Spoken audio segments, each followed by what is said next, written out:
लोकतंत्र की पहली ताकत है हमारा मतदान। जिम्मेदार यहाँ हर नागरिक की यही तो है पहचान। मैं प्रणव कुमार अभय और आप देख रहे हैं पीके न्यूज नेटवर्क। आज पश्चिमी चंपारण की बात करेंगे। लोकसभा सीट की समीकरण क्या है, जैसा कि हमने वादा किया था।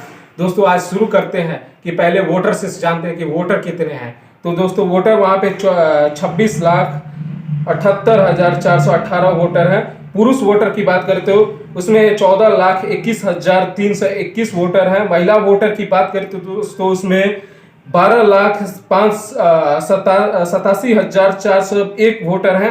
अब बात करते हैं दोस्तों प्रत्याशी की कि वहां पे कौन कौन खड़े हुए हैं। इंडिया गठबंधन से पहले बात करते हैं। इंडिया गठबंधन से कुछ लोग ये कयास लगा रहे थे कि ये सीट आरजेडी में चली जाएगी, पर ये दोस्तों ऐसा नहीं हुआ। इंडिया गठबंधन से बात करते हैं यहाँ पे कांग्रेस में सीट गई है और कांग्रेस से ये प्रत्याशी उतरे हैं मदन मोहन तिवारी जी, जो कि कांग्रेस से प्रत्याशी। अब बात कर ले बीजेपी से, तो बीजेपी एक बार फिर पुराने चेहरे को मौका दिया है, जो 3 बार वहां से जीते हैं और वहां से सांसद बने हैं। लोकसभा का सीट से वहां से जीते हैं। उनका नाम है संजय जायसवाल। फिर से उन्हीं को प्रत्याशी लोकसभा से सीट पर बनाई है पश्चिम चंपारण से। अब दोस्तों बता दें कि निर्दलीय से कुछ लोग कयास लगा रहे थे कि यहाँ से मनीष कश्यप खड़ा होंगे, यूट्यूबर मनीष कश्यप। दोस्तों ये बात सही भी थी, क्योंकि मनीष कश्यप ने बहुत बोला था कि हम खड़े होंगे और खड़े होने का वादा भी किया था। ये भी बोला था कि हम स्टाम्प पेपर पे ये लिख के देंगे कि आपको कि हम जो अपने मैनिफेस्टो में देंगे वो करेंगे, स्टाम्प पेपर पे नहीं करेंगे तो मेरा सर और आपका जूता। ये अनिकेत रंजन का बयान है, जो उनके साथ काम करते हैं। ये हमारा बयान नहीं है दोस्तों, ये हमारे चैनल का बयान नहीं है। इसकी पुष्टि पीके नहीं चैनल नहीं करता है। दोस्तों बता दें कि वो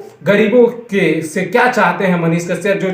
जो 20 लीटर दूध होता है उस पे उनको नहवाया गया उस पर। और दोस्तों बता दें कि गरीबों के लोग गरीब ने तो अपने मिठाई की दुकान से 58 केजी का लड्डू बनवा दिया उनको तौलने के लिए, और उसके बाद वो बीजेपी में शामिल हो गए। इतना ही नहीं दोस्तों, ये भी मैं बता दूं कि कुछ लोग तो उनका विरोध भी कर रहे हैं, और कुछ लोग ये भी बता दें, कुछ गरीब जनता जिनको आशा थी कि ये बेतिया को बदलेंगे, बिहार को बदलेंगे, पश्चिम चंपारण को बदलेंगे, क्योंकि ये महात्मा गांधी जी का सत्याग्रह वाला धरती है। तो ये बता दें कि वहां पे उन्होंने क्या किया कि जो गरीब थे वहां के लोग वो अपना साइकिल बेच करके इनके लिए चंदा इकट्ठा शुरू करने लगे। पर ये हुआ क्या कि इन्होंने जाकर के पलटी मार ली और बीजेपी में शामिल हो गए और वहां से चुनाव लड़ेंगे नहीं। उन्होंने घोषणा कर दिया कि मैं चुनाव नहीं लड़ूंगा। मनोज तिवारी जी के साथ जाकर के उन्होंने शामिल हो गए।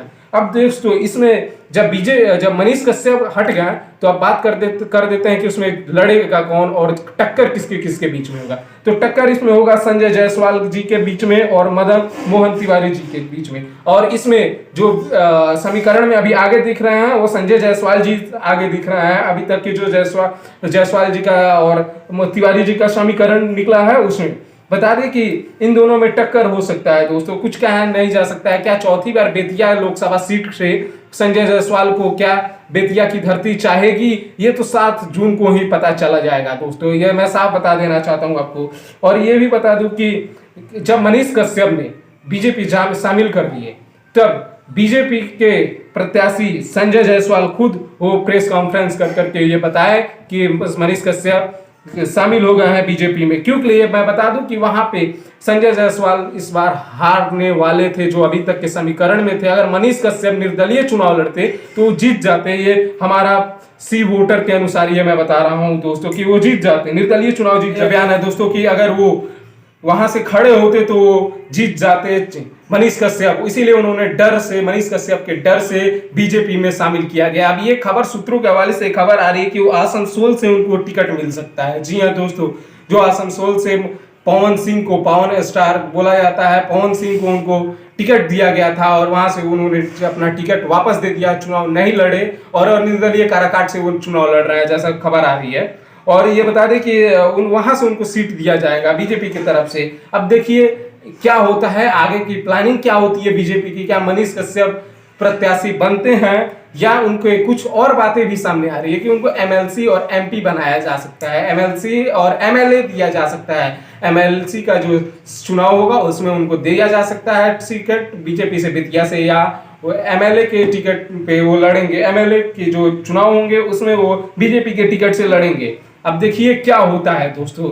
अब मैं बता दूं कि इसमें अभी तक के समीकरण में तो बीजेपी आगे चल रही है वहां से, क्योंकि जब मनीष कश्यप अपना नाम वापस खींच लिए हैं तो बहुत लोग उनका विरोध कर रहे हैं। बहुत गरीब जो उन पे आस लगाए थे उनका आस टूट गया है। वो कह रहे हैं कि भले ही हम बीजेपी में शामिल होकर के बहुत सारे काम करेंगे जो पहले हम करते रहे, ठीक है, तब हमको तो नहीं लगता है कि उनकी जो चुनावी जो भविष्य है वो सही रहेगी। अभी अगर इस बार चुनाव में नहीं दिया गया, प्रत्याशी नहीं बनाया गया तो, क्योंकि ये आगे कोई नहीं जानता है क्या होगा, किसको टिकट दिया जाएगा, उस समय के सिचुएशन पे निर्भर है। अभी के लिए अभी इसी बेतिया लोकसभा सीट से यही समीकरण था हमारे अंदाज से कि यहाँ पे बीजेपी संजय जायसवाल आगे चल रहा है। टक्कर होगा दोस्तों, टक्कर तो जरूर होगा, टक्कर मदन मोहन तिवारी जी से भी टक्कर होगा और संजय जायसवाल जी से भी होगा।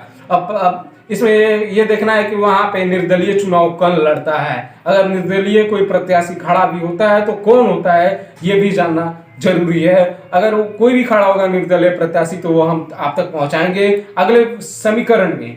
और दोस्तों अब हम बात करते हैं काराकाट समीकरण का। मैं 3 दिन का वक्त दीजिए, 3 दिन के बाद पवन सिंह जहां से चुनाव लड़ रहे हैं वहां से हम आपको समीकरण बताएंगे कि कौन आगे चल रहा है। पवन सिंह आगे चल रहे हैं या कि बीजेपी आगे चल रही है या कि कांग्रेस या इंडिया गठबंधन आगे चल रही है। मैं 3 दिन का टाइम दीजिए, 3 दिन के बाद मैं काराकाट की समीकरण बताऊंगा।